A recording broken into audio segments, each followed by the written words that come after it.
How to use Instagram on laptop or PC. Step 1. Open your browser.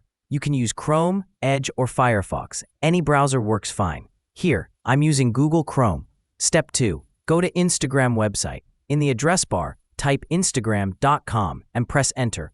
You'll see the official Instagram login page appear. Step 3. Log into your account. Enter your username, email, or phone number along with your password. Then click Login to open your Instagram profile. Step 4. Explore Instagram on PC.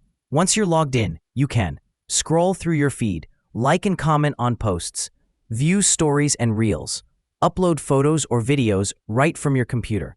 Step 5. Install Instagram on your laptop. If you'd like quick access, look at the top right corner of your Chrome browser and you'll see an install icon. Click Install to add Instagram as a standalone app on your computer. It will open in its own window, just like the mobile version. If this helped you out, don't forget to like the video and subscribe for more. Thanks for watching.